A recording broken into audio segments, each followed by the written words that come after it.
جہاں ہندو اور مسلمان کی بات کی گئی تھی، لیکن اب پاکستان بحیثیت اگر دیکھا جائے تو صرف کچھ اکثریتی قوموں کا ایک ملغوبہ بن کے رہ گیا ہے، جہاں صرف طاقتور لوگوں کو یہ حق حاصل ہے کہ وہ جی سکیں، مظلوم لوگوں کو اس ملک میں رہنے کا کوئی حق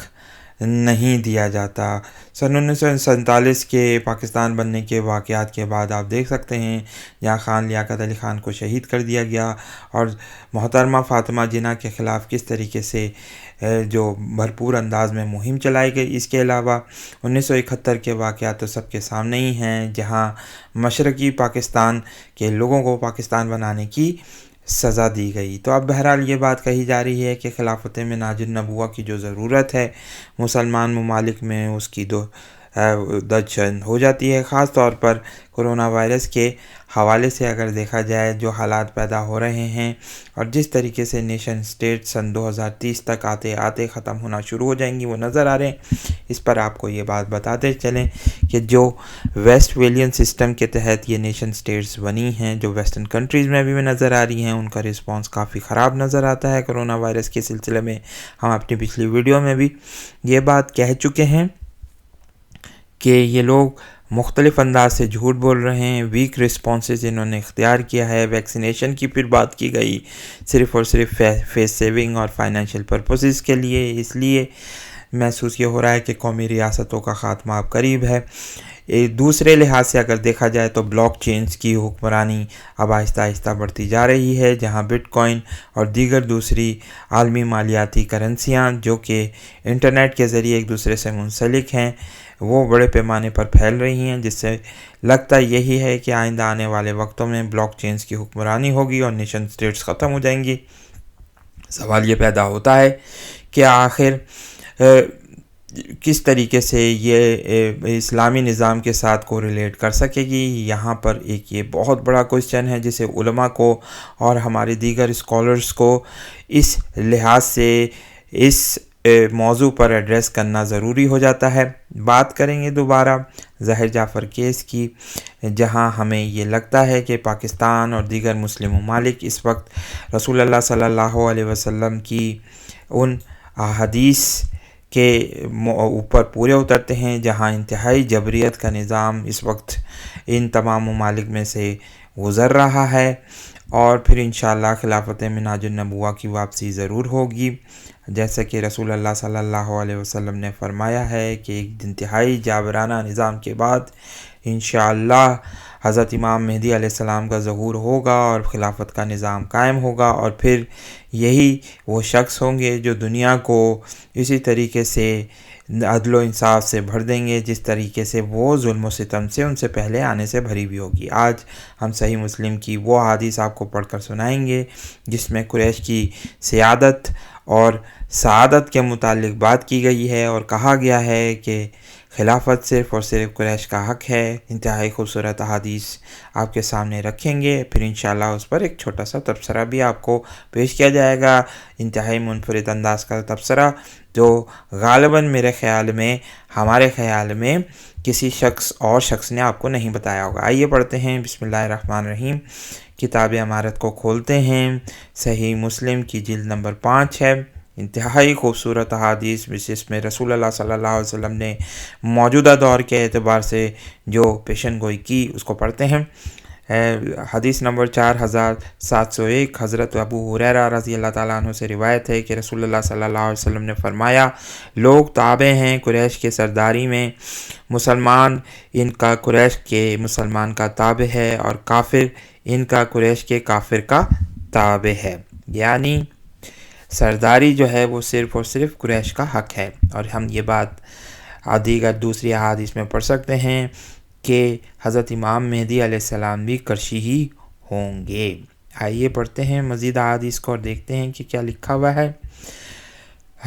حدیث نمبر 4702 حمام بن منبع رضی اللہ تعالیٰ عنہ سے روایت ہے کہ وہ حدیثیں ہیں جو ابو ہریرہ رضی اللہ تعالیٰ عنہ نے رسول اللہ صلی اللہ علیہ وسلم سے بیان کی۔ ان میں سے ایک یہ بھی تھی کہ رسول اللہ صلی اللہ علیہ وسلم نے فرمایا، لوگ تابع ہیں قریش کے خلافت میں، مسلمان ان کے تابع ہیں قریش کے مسلمان کے، اور کافر تابع ہیں قریش کے کافر کے، یعنی قریش کو ہی لیڈرشپ کا حق ہے۔ اور جابر بن عبداللہ رضی اللہ تعالیٰ عنہ سے روایت ہے کہ رسول اللہ صلی اللہ علیہ وسلم نے فرمایا لوگ تابع ہیں قریش کے خیر اور شر میں۔ اب ہم جو موسٹ امپورٹنٹ حدیث کو پڑھنے جا رہے ہیں وہ یہاں سامنے آتی ہے۔ حدیث نمبر 4704 حضرت عبداللہ رضی اللہ تعالیٰ عنہ سے روایت ہے کہ رسول اللہ صلی اللہ علیہ وسلم نے فرمایا یہ کام یعنی خلافت ہمیشہ قریش میں رہے گی یہاں تک کہ دنیا میں 2 ہی آدمی رہ جاویں۔ حالیہ دنوں میں ہم امام نعیم بن حماد کی کتاب کو پڑھ رہے تھے، اس میں ہمیں رسول اللہ صلی اللہ علیہ وسلم کی وہ خوبصورت حدیث ملی جس میں انہوں نے عرب کے 2 لوگوں کا ذکر کیا ہے جو قیامت والے دن سب سے آخر میں ان کی روح قبض کی جائے گی، اور یہ حدیث بھی بنیادی طور پر رسول اللہ صلی اللہ علیہ وسلم کی اس حدیث سے جا ملتی ہے جہاں آپ صلی اللہ علیہ وسلم نے فرمایا کہ خلافت ہمیشہ قریش میں رہے گی یعنی تا قیامت۔ اس کا مطلب یہ بھی نکلتا ہے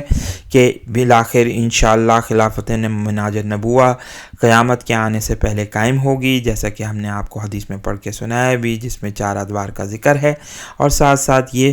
احادیث بھی ہمیں ملتی ہیں کہ خلافت ہمیشہ قریش میں ہی رہے گی، یعنی اس سے یہی ثابت ہوا کہ قیامت کے آنے سے پہلے خلافت ضرور قائم ہوگی۔ اب آئیے ایک اور حدیث پڑھتے ہیں جس سے مزید اس موضوع پر ہمیں کلیریفیکیشن ملتی ہے۔ حدیث نمبر 4705 جابر بن سمرہ رضی اللہ تعالیٰ عنہ سے روایت ہے کہ میں اپنے باپ کے ساتھ رسول اللہ صلی اللہ علیہ وسلم کے پاس گیا، میں نے سنا آپ فرماتے تھے کہ خلافت تمام نہ ہوگی جب تک کہ مسلمانوں میں 12 خلیفہ نہ ہوں گے۔ پھر آپ نے آہستہ سے کچھ فرمایا، میں نے اپنے باپ سے پوچھا کیا فرمایا؟ انہوں نے کہا آپ نے یہ فرمایا کہ یہ سب خلیفہ قریش میں سے ہوں گے، یعنی رسول اللہ صلی اللہ علیہ وسلم کے بعد 12 خلفاء قریش میں سے آئیں گے۔ اب سوال یہ پیدا ہوتا ہے، بہت سارے لوگوں نے اس کی انٹرپریٹیشن کی ہے، اور یہیں وہ نقطہ ہے جو ہم آپ کو آج منفرد انداز میں بتائیں گے۔ اس میں بھی بنیادی طور پر رسول اللہ صلی اللہ علیہ وسلم نے قیامت آنے سے پہلے حضرت امام مہدی علیہ السلام کی قیادت میں خلافت کے قائم ہونے کی پیشن گوئی کی ہے، وہ اس طریقے سے کہ قریباً 6 خلفاء جو ہیں وہ خلفائے راشدین اگر ان کو ہم شمار کریں وہ آ چکے ہیں، اور 6 خلفاء انشاءاللہ حضرت امام مہدی علیہ السلام کے بعد ان کو ملا کر آئیں گے، یعنی حضرت ابو بکر صدیق رضی اللہ تعالیٰ عنہ پہلے نمبر پر ہوئے، دوسرے نمبر پر حضرت عمر فاروق رضی اللہ تعالیٰ عنہ ہوئے، تیسرے نمبر پر حضرت عثمان ہوئے، چوتھے نمبر پر حضرت علی مولا علی کرم اللہ وجہہ ہوئے، 5ویں نمبر پر حضرت امام حسن ہوئے جن کی خلافت قریباً 4 سے 6 مہینے رہی، اور 6ٹھے خلیفہ اگر ہم شمار کریں تو حضرت عمر بن عبدالعزیز رحمہ اللہ علیہ بتائے جا سکتے ہیں۔ اور یہ پھر حضرت امام مہدی علیہ السلام وہ 7ویں خلیفہ ہوں گے جو پھر انشاءاللہ قیامت آنے سے پہلے ہوں گے، اور ان کے بعد پھر 5 خلفاء مزید آنے ہیں انشاءاللہ، ہمیں یہ امید ہے۔ اس کے متعلق ہم یہ تجزیہ آپ کے سامنے رکھ سکتے ہیں۔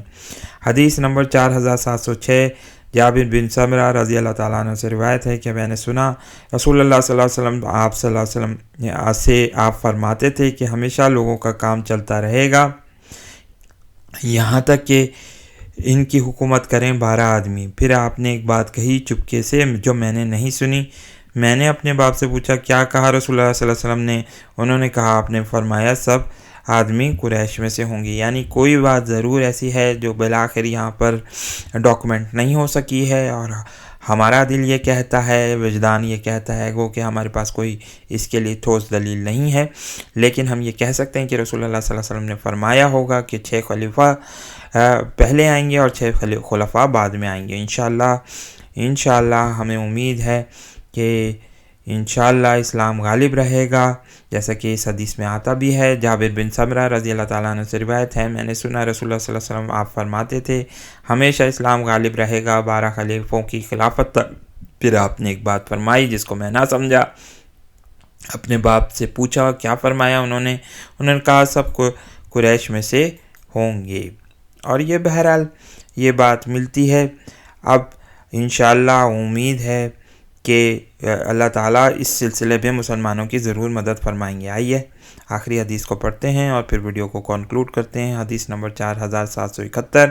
عامر بن سعد بن ابی وقاص سے روایت ہے، میں نے جابر بن سمرہ کو لکھا اور نافع غلام کے ہاتھ بھیجا کہ مجھ سے بیان کرو جو تم نے سنا ہو رسول اللہ صلی اللہ علیہ وسلم سے۔ انہوں نے کہا میں نے سنا ہے رسول اللہ صلی اللہ علیہ وسلم آپ فرماتے تھے جمعے کے دن شام کو جس نے ماں سلمہ سنگسار کیے گئے، یہ دین ہمیشہ قائم رہے گا یہاں تک کہ قیامت قائم ہو یا تم پر 12 خلیفہ ہوں اور سب وہ قریشی ہوں گے۔ اور سنا میں نے آپ نے فرماتے تھے کہ ایک چھوٹی سی جماعت مسلمانوں کی کسریٰ کے سفید محل کو فتح کرے گی۔ بالکل ایسا ہی ہوا حضرت عمر فاروق رضی اللہ تعالیٰ عنہ کے زمانے میں۔ اور پھر میں نے سنا آپ فرماتے تھے کہ قیامت کے قریب جھوٹے پیدا ہوں گے، ان سے بچنا۔ اور میں نے سنا آپ صلی اللہ علیہ وسلم فرماتے تھے جب اللہ تم میں سے کسی کو دولت دے تو پہلے اپنے آپ پر اور اپنے گھر والوں پر خرچ کرے۔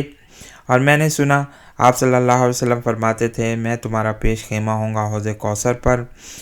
یعنی تمہارے پانی پلانے کے لیے وہاں بندوبست کروں گا اور تمہارے آنے کا منتظر رہوں گا۔ انشاءاللہ تعالی اللہ تعالی اسلام کے نظام خلافت کو قیامت کے آنے سے پہلے ضرور فرمائیں گے، قائم فرمائیں گے۔ اللہ تعالیٰ سے امید کرتے ہیں اور دعا کرتے ہیں کہ اللہ تعالیٰ اس نظام خلافت میں ہمیں بھی تھوڑا بہت حصہ ڈالنے کی توفیق عطا فرمائے۔ آمین ثم آمین۔